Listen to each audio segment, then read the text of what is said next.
Really grateful to be here today. As Jim said, my name is Susan Mason Apps, and I'm here bringing all my background to this topic today. I come originally out of a scientific background as a biologist.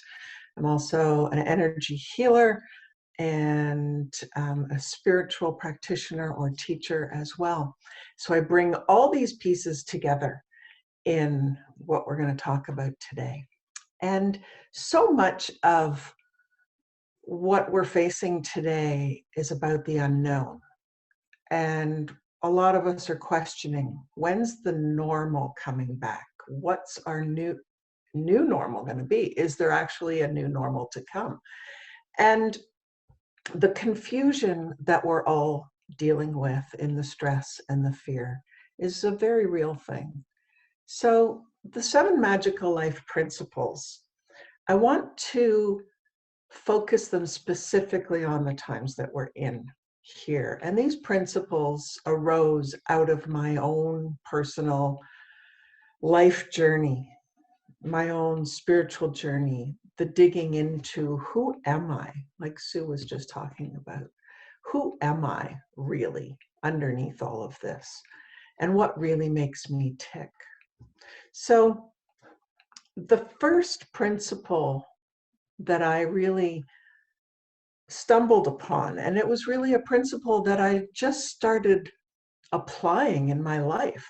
It was just showing up over and over again. And that was this statement: it's all perfect, ... somewhere. Which, when you're in that moment where nothing is perfect, there's a comfort that comes, and perhaps even a sense of humor when you add the ... somewhere. To understand that maybe there's something bigger in this world than us, that we can really lean into our faith. And despite the fact, whatever that is for you, and despite the fact that we're in difficult times, to remember when we're completely uncomfortable, when nothing feels perfect, to entertain the idea that somewhere, not where we are, but somewhere, it's perfect. Because there are no mistakes in the bigger picture of things. So from my soul's perspective, for example, what's going on right now is likely quite perfect, because we're going to have the experiences that allow us to move into a new space, a new normal, a new possibility. And that's where principle number 2 can come in. And that is, when I don't know, I imagine that I do. So we're in a situation right now where we don't know what's coming next. But what if we dropped into the imagination space and asked that question? What if? Not what if, but what if? What if something really amazing could grow out of this? What if the fact that Mother Nature has cleaned up air pollution and water pollution and so much else that was wrong in the world is being corrected slowly? In just this few weeks since humanity has gone down. So what if there was something bigger and better that we could imagine and begin to create new, innovative ways of approaching our life? What if? And that's, I think, asking that question, what if, from the place of curiosity and possibility. I think that maybe more than anything can lift our spirits in a moment when nothing is feeling perfect and nothing feels okay. And, you can say, yeah, but that's just not how it works. That's not how life works, whatever. Well, my third principle is believing is seeing. And, so much of life is about, when I see it, I'll believe it. And really, these times when we're in the unknown, when we are stressed out, when new potentials could be sitting right on the horizon waiting for us to grasp them, imagining dropping into, I believe I can see some new awesome potential for our world, that there's more than what we've been shown. That's a really powerful, powerful place to be. And in these times, there's so much going on out there that doesn't feel okay in here, inside. And it can really feel so overwhelming. I know, I'm living this world too. I try to limit the amount of news I watch, but when I am taken over by looking at what's going on outside, I drop into this principle of everything out there in the world is actually a symbolic reflection of things going on within me. So not feeling safe from, this virus, I can look at, am I feeling safe in life in general? And I can take the symbolic expression that's out there in the world and make it something personal, because I don't have control over the world, but I do have some degree of impact over my own personal world. So to step back and say, okay, there's craziness going on out there. I'm going to address my personal craziness. And that leads naturally right into the fifth principle. And that is, I'm responsible for my thoughts, my feelings, and my actions. Nobody else's, and nobody else is. So there's no one to blame. There's no one to hand things off to. What if we could step back and say, I have these feelings and they're mine, and I'm going to own them. I'm responsible for them. I'm responsible for my actions. I'm responsible for the thoughts in my head.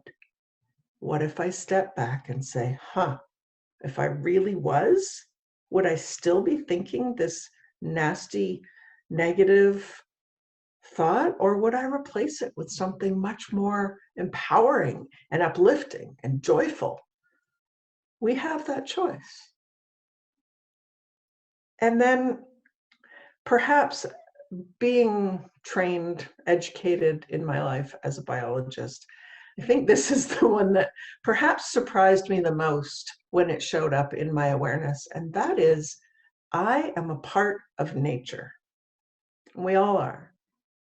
Yet we've been living life in our old normal as though we're not, as though nature is just this thing that is disposable, that is irrelevant, that is somehow inconsequential.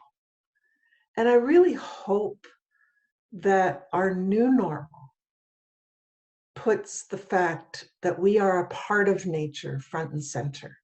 Can you imagine going outside in the morning when the sun's coming up and the dew's on the grass, and put your toes in the grass and you're just like, oh, I'm home. This is part of my home. I belong to nature and nature belongs to me, and I honor and respect that both ways. I think that would be a really cool experience. And then finally, the seventh principle is I love myself unconditionally. And granted, we don't start off loving ourselves unconditionally for the most part in this world. I think for the most part, we're trained not to by what goes on in the world around us. Yet, to come back to that place of saying, what if I loved myself unconditionally? Would I think that thought? Would I do that thing? Would I put myself at the end of my own to-do list or priority list? Maybe not.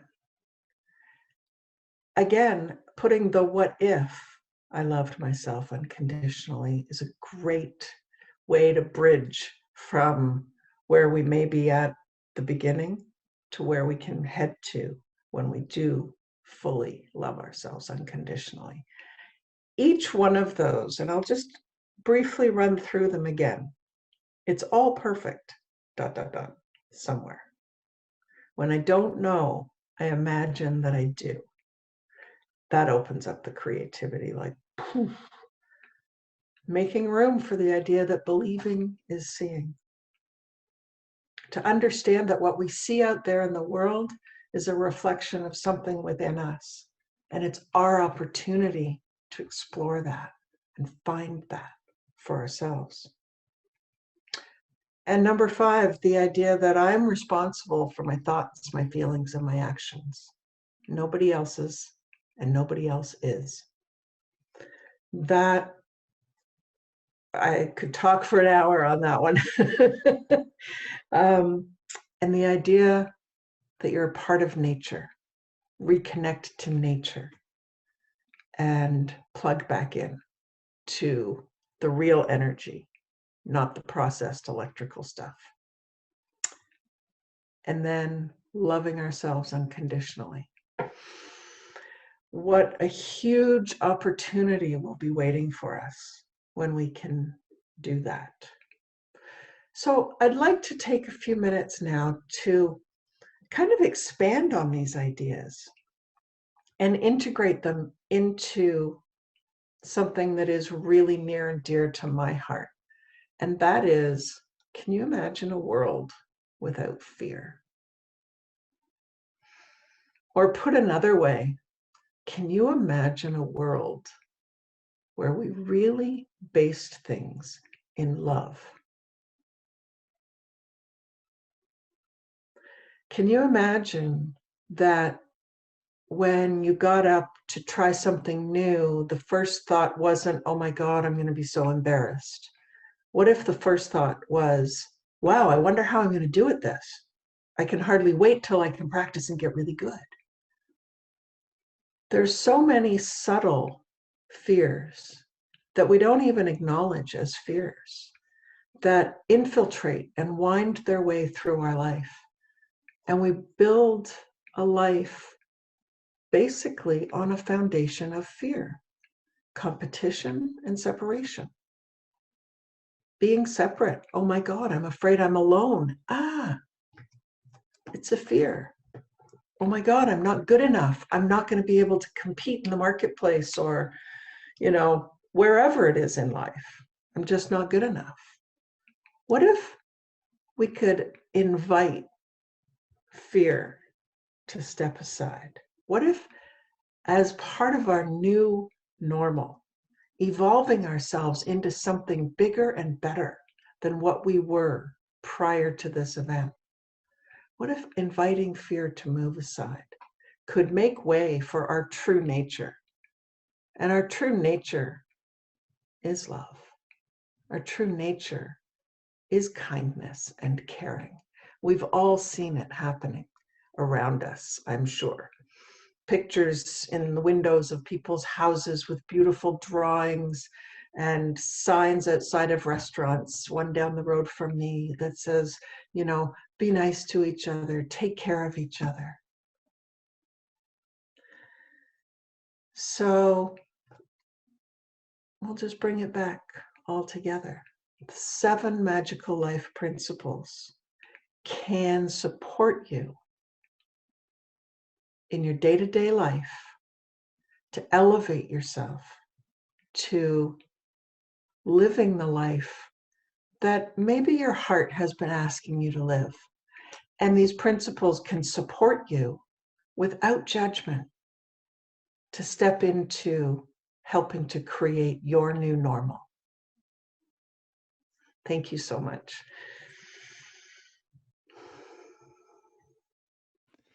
That's an amazing message that you shared, because I definitely resonated with it, because I'm still working on this, and it took me a long time to learn it. You've got to love yourself first before you can love others. And Yes. in the process, I learned that, or I share with people that, can you imagine what kind of a world this world would be if everyone had the heart of a family dog? Unconditional love. I mean, just Yes. unconditional love. And you talk Mhm. about nature.